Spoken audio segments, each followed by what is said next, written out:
lessons again. A lot of people have been asking me about soil preparation, about the manure. So I think there's an outcry to say I must tell them, what is the best manure? How do you see the best manure? And how do you prepare your soil? I want to start by saying, firstly, you should do analysis of your soil. Because if you do analysis of your soil, you understand what the mineral content or spread or mineral mapping of your land. In that way, it's easy. Because sometimes if you just buy a manure because it has got NPK, the challenge is if you put it, there will be certain spots where you've got a higher nitrogen or N. And therefore, you still buy a higher nitrogen. That means it's waste because you already added nitrogen on a higher nitrogen soil profile.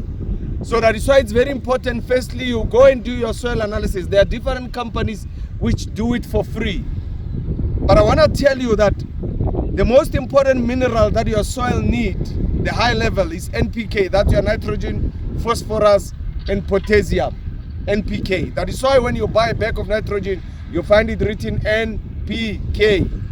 But that does not necessarily mean that other minerals are not needed, like your calcium, your chloride, your nitrium, all of them. They are needed. So they are still added within your manure. So after you do your soil analysis, then you find that some spots have got a higher nitrogen. It means when you buy manure, you'll buy a manure with lesser nitrogen so that it can balance out with the one that you have. When it's got a higher potassium, you buy a lower potassium manure. When it's got a lower phosphorus, you buy a higher phosphorus manure. Now, how do you do it? After doing your soil analysis, you do a calculation. And how do you know that when you buy a bag of manure, how do you calculate? Obviously, most of the manure has got NPK, and you need also zinc, which is on higher demand. But priority NPK on your bag. And you will see it's got NPK, and on the side it's got a number. It can be a 30, a 40, a 15 brackets. All that bracketed number means it's a binding element like lime, which is binding the particles of your manure.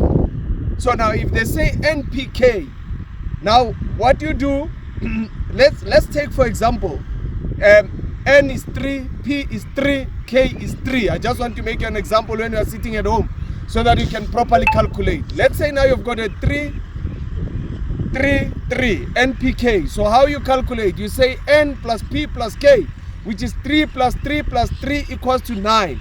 So meaning the total of the 3 minerals, nitrogen, phosphorus, potassium, the total is 9. Then you are going to take the first 3. You say 3 divided by the total 9, right? Then it gives you a number, right? 3 divided by 9. Then you times it by the one in brackets, all right, by the binding element, which is a 30. For an example, if you say 3 divided by 9, you can come up to a 0.4, whatever the case might be.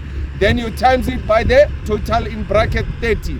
Then it will give you maybe around 33.8. Now that 3.8, that means your N equals to 38%, meaning your per kg. Meaning per kg in that bag you've got 38% of nitrogen.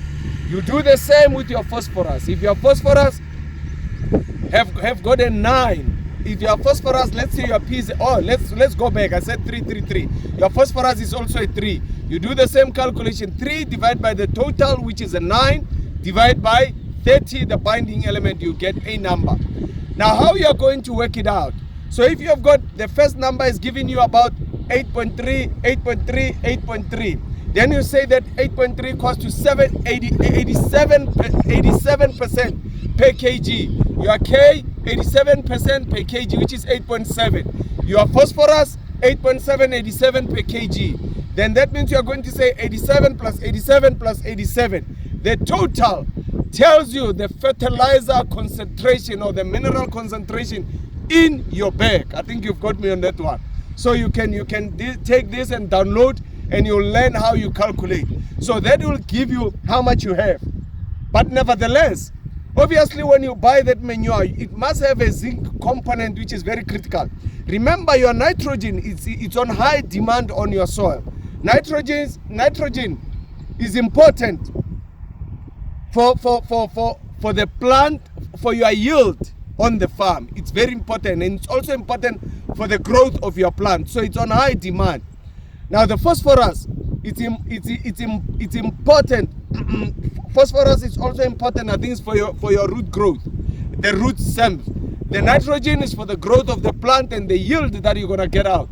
Whereas the phosphorus is important for the root growth, because every time on the root growth you've got the root hairs that take up the mineral.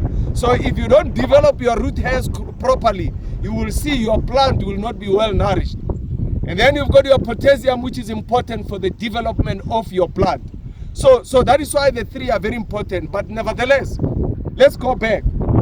You need to make sure that you know the acidity of your soil, because your acidity must not be below 4.5. It must be between around 5 to 5.5. Then you've got a good acidity.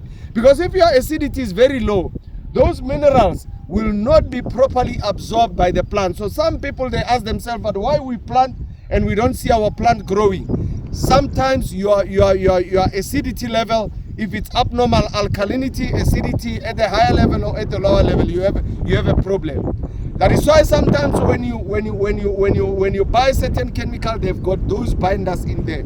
Sometimes when you spray certain chemicals, they've got what is called acidity regulator, meaning they try to bring back the acidity to a normal level so that most of the minerals can be properly taken. Now I'm out of the manure. Let me get quickly to those people that said they want to know about preparing the soil, right? Now listen, when you prepare the soil, it is very important that, or rather let me say, you want between 0 to 10, or 10 to 30% of your soil must be soft soil. You don't want sandy soil. The minute you go on the higher side of 30% on sandy soil, you're gonna have a problem here on your land. So you need to prepare your bed properly. So now let's get to it. When you start, many people within the rural areas, some people who are just small scale farmers, they try to prepare the soil by only using a disc, and they think that the plant will come right. Remember, when you use the disc can break your soil particles nicely, but below, when it is moving, it is actually creating a hard layer there, whereby your plants might find it difficult to penetrate. And you ask yourself why your plants are not growing. So don't only use the disc.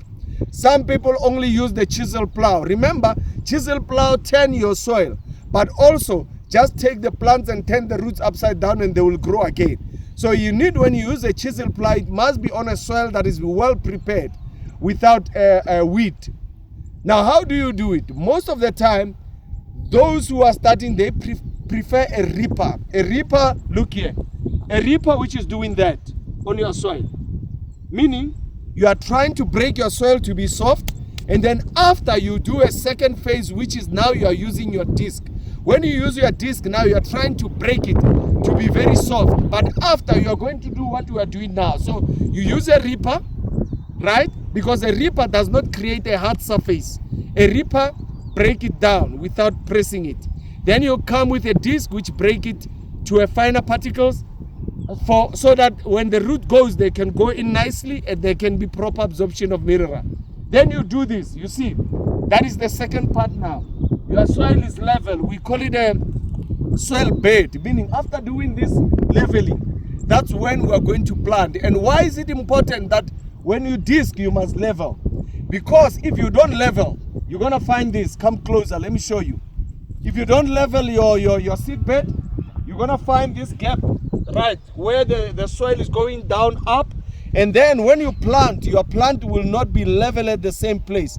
It's a problem, because now this plant will be bigger than the other one, and the bigger one will be taken from the small one in terms of the mineral absorption.